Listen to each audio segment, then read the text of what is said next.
బెంగాల్లో మమతా బెనర్జీ దారుణ ఓటమి, బీజేపీ గెలుపు. బీజేపీ నేత సువేందు అధికారి బెంగాలులో ప్రమాణ స్వీకారం చేయడం. తట్టుకోలేని కొన్ని శక్తులు హిందువులపైన దాడులకు దిగారు. హింసను సృష్టించి భయపెట్టడం వీరికి అలవాటు. హిందువులు 1000 మంది ఉన్నా, తాము నలుగురే ఉన్నా, తమ గూండాయిజంతో విచక్షణరహితంగా చేసే దాడులతో భయపెట్టడం వీరి అలవాటు. ఇది బాగా అలవాటైంది వీరికి. దేశమంతటా ఇదే పద్ధతి. కానీ ఈసారి వీరికి రివర్స్ పంచ్ పడింది. హిందువులు ఈ విషయాన్ని గుర్తిస్తున్నారని ప్రూవ్ అయింది. 3 దిమ్మ తిరిగే సంఘటనలు మారిన హిందువుల తీరును చెబుతున్నాయి. ఒకసారి మీరు కూడా చూడండి ఈ 3 సంఘటనలు ఎలా ఉన్నాయో. ఉత్తరప్రదేశ్ రాష్ట్రం హాపూర్ జిల్లా దేబ్రా అను గ్రామం.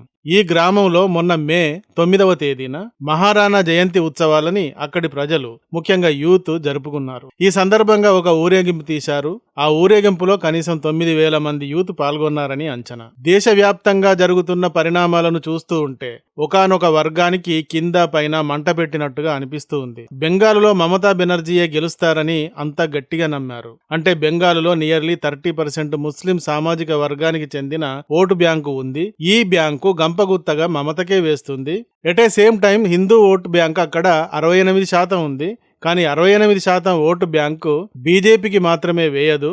కాంగ్రెస్, కమ్యూనిస్టు ఇంకా ఇతరుల మధ్యలో చీలిపోతుంది. హిందువులు ఎప్పటికీ పోలరైజ్ కారు, ముస్లింలు మాత్రం స్ట్రాంగ్ గా పోలరైజ్ అవుతారు అని అనుకున్నారు. మమతాయే మళ్లీ గెలుస్తుంది, మన ఆటలే మళ్లీ సాగుతాయి. హిందువులు 70% ఉన్న మమతా బెనర్జీ మన కమ్యూనిటీకే పూర్తి సపోర్ట్ ఇస్తుంది, హిందువులనే భయపెడుతుంది అని పెద్ద కమ్యూనిటీ అయిన హిందువుల పైననే దాడులు చేశారు. కార్యకర్తల పైన, అభ్యర్థుల పైన దాడులు చేశారు. అనేక రకాలుగా భయపెట్టారు, బెదిరించారు. కానీ బెంగాల్ ఎలక్షన్స్ లో ఏం జరిగింది అంటే అక్కడ కమ్యూనిస్టు, కాంగ్రెస్, టీఎంసీల మధ్య ముస్లిం ఓటు బ్యాంకే చీలిపోయింది. చీలిపోతుంది అనుకున్న హిందూ ఓటు బలంగా కన్సాలిడేట్ అయింది, బీజేపీకి వేసింది. బీజేపీ అక్కడ 207 సీట్లతో ఘన విజయం సాధించింది. బెంగాల్ అనేది బంగ్లాదేశీ వలసదారులకు రాజమార్గం. వలసల రూపంతో స్మగ్లర్లు, టెర్రరిస్టులు, క్రిమినల్స్ భారీగా దేశంలోకి ఈ గేట్వే ద్వారా చొరబడుతూ ఉంటారు. పాకిస్తాన్ టెర్రరిస్టు సంస్థలకు చెందిన వారు కూడా బంగ్లాదేశ్ బార్డర్ నుండి చొరబడుతున్నారు.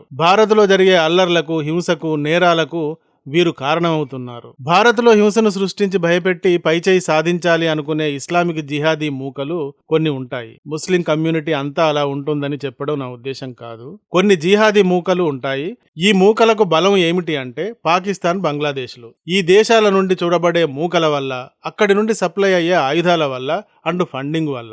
సో బంగ్లా బార్డర్ కి ఇప్పుడు సీల్ పడినట్టే. ఎందుకంటే అక్కడ బీజేపీ వచ్చింది. బీజేపీ సర్వశక్తులు ఉపయోగించి అక్కడ బెంగాల్ని గెలిచిందే బంగ్లాదేశ్ బార్డర్ గురించి అండ్ బెంగాల్లో అక్రమ వలసదారులను ఏరివేయడం గురించి.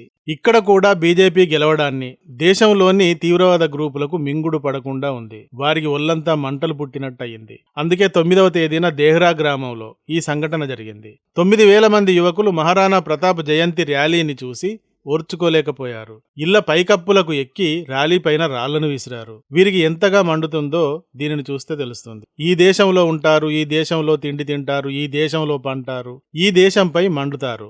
ఇదే వీరి సహజ లక్షణంలా మారింది. సంఘటన ఎలా మొదలైంది అంటే ఊరేగింపుగా వెళుతున్న హిందూ యువకులలో నుండి ఒక వ్యక్తి అక్కడి ఒక షాపులో పాన్ కొనడానికి వెళ్ళాడు. అక్కడ ఆ దుకాణదారునికి ఇతనికి మాటా జరిగి అది గొడవకి దారితీసింది. ఆ షాపు వాడు తన వాళ్లను పిలుచుకున్నాడు.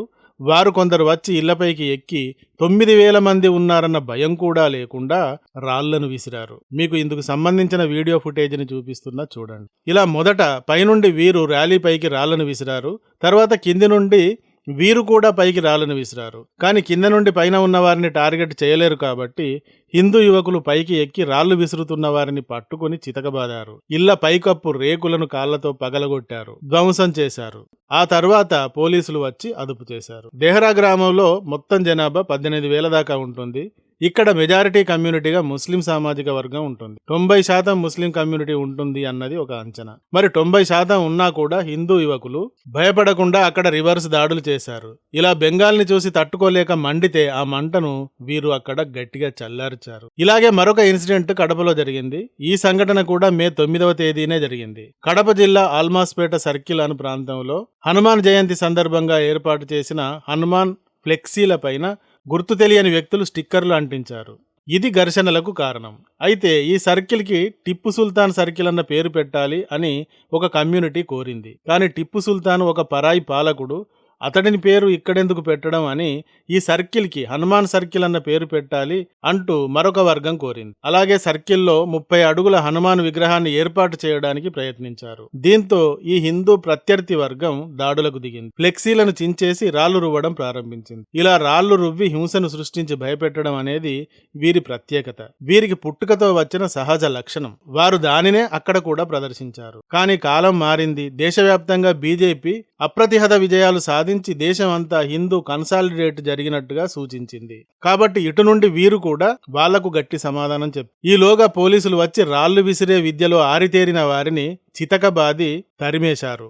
ఎలా బాధారో మీరు కూడా చూసే ఉంటారు. తర్వాత అక్కడ 144 సెక్షన్ పెట్టారు. ఇక దీని తర్వాత త్రిపుర సరిహద్దుల్లో 2 బంగ్లాదేశీ చొరబాటుదారులను బీఎస్ఎఫ్ లేపేసింది. బెంగాల్లో బీజేపీ లీడర్ సువేందు అధికారి సీఎంగా పదవీ స్వీకారం చేసిన తర్వాత జరిగిన మొదటి సంఘటన ఇది. మిరకిల్ ఏమిటి అంటే ఇది కూడా మే 9వ తేదీనే జరిగింది.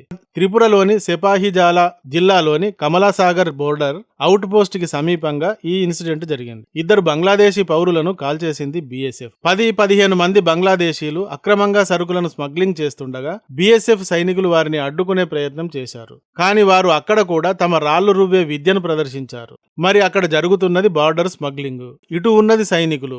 వీరు ఊరుకుంటారా? కాల్పులు జరిపారు. దాంతో 2 లేచిపోయారు. చనిపోయిన వారిద్దరిని అధికారికంగానే బంగ్లాదేశ్ బోర్డర్ గార్డ్స్ బీజీపీకి అప్పగించింది బీఎస్ఎఫ్. ఇంతకాలం బంగ్లాదేశ్ బెంగాల్ బార్డర్లో బెంగాల్ మమతా ప్రభుత్వం చొరబాటుదారులకు సహకరించి వారిని హక్కున చేర్చుకుంటూ ఆదరించింది. చొరబాటుదారులకు ఫేక్ ఆధార్, ఫేక్ ఓటర్ కార్డులను ఇచ్చి వారిని తమ ఓటు బ్యాంకుగా మార్చుకుంది. 70% ఉన్న హిందువులను కాదని 30% నమ్ముకోవడం వల్ల టీఎంసీ మమత కథ ఈసారితో సమాప్తమైంది. ఇక బెంగాల్ బంగ్లా సరిహద్దుల్లో చొరబాటుదారులు, స్మగ్లర్లు, అక్రమ వలసదారులను కాపాడేవారు ఎవరూ లేరు. ఇటు బెంగాల్, అటు అస్సాం 2 చోట్ల బీజేపీ భారీ మెజారిటీతో గెలిచింది. సో చొరబాటుదారులకు, స్మగ్లర్లకు బీఎస్ఎఫ్ చుక్కలు చూపించడం ప్రారంభించింది. ఈ విధంగా ఇలా బెంగాల్లో బీజేపీ గెలుపుని జీర్ణించుకోలేని కొన్ని అల్లరి మూకలు ఎలా తమకు మండిపోతుందో ప్రదర్శించారు. అలా మండితే గతంలో లాగా ఊరుకోమని హిందువులు ఆన్సర్ చేశారు. ఈ 3 కూడా 9వ తేదీనే జరిగాయి. ఈ వీడియో గాని నచ్చితే ఒక లైక్ ఇవ్వండి. అలాగే ఇంతవరకు మా ఛానల్ కి సబ్స్క్రైబ్ చేసుకున్నట్టయితే వెంటనే సబ్స్క్రైబ్ చేసుకోండి. ఇలాంటి వీడియోల నోటిఫికేషన్స్ కొరకు బెల్ ఐకాన్ని కూడా క్లిక్ చేయండి. Thank you for watching. జై హింద్, జై భారత్.